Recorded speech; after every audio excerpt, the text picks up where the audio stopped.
Organizata komunale Kryqit e Kuq në Gostivar organizoi një manifestim solemn me rastin e 14 qershorit, ditës botërore të gjakdhurimit, ku vlerësuan arritjet e programit të gjakdhurimit për vitin 2025 dhe u nderuan gjakdhuruesit vullnetar për kontributin e tyre human.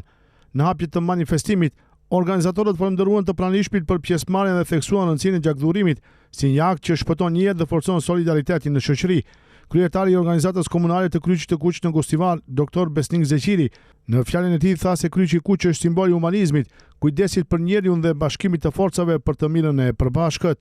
Kryqi i Kuq nuk është vetëm një organizatë, është simbol i kujdesit për njeriun, i gatishmërisë për të ndihmuar dhe i bashkimit të forcave për të mirën e përbashkët. Kjo është e mundur fal njerëzve si ju, të cilët me përkushtim dhe zemër të madhe kontribuonin në misionin tonë.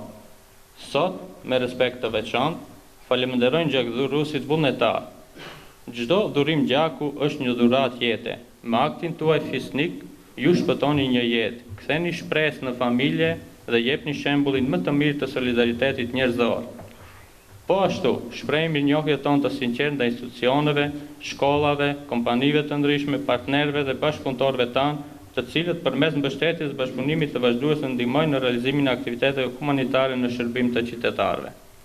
Një falënderim me veçantë u takon edhe vullnetarëve tanë, të cilët me energjinë, kohën dhe përkushtimin e tyre janë zemra e çdo aktiviteti të Kryqit të Kuq.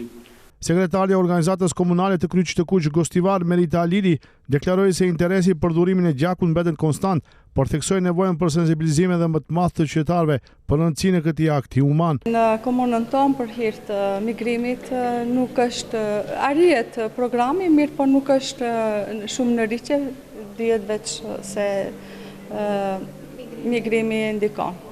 Dhe ndonjëherë edhe motivimi ndoshta dhe duhet punohet pak më tepër për të motivuar njerëzit, gjithmonë ti motivojmë edhe ato që nuk dinë ose nuk e dinë vlerën e për të shpëtuar ose sigurisht edhe frigohen për shëndetin e tyre, që ti motivon të jenë të sigurt për të dhënë gjak për gjithmonë për të shpëtuar njeriu. Në fund të manifestimit u ndan mirënjohje për gjakdhuruesit që kanë dhuruar gjak 5, 10, 25 dhe 50 herë, si dhe për institucionet, organizatat dhe kompanitë që mbështesin punën dhe aktivitetet e Kryqit të Kuq.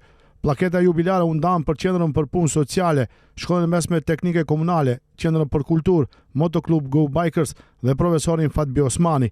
Mes përfituesve të mirënjohjeve ishte edhe Televizioni Globi për kontributin dhe bashkëpunimin në promovimin e aktiviteteve humanitare.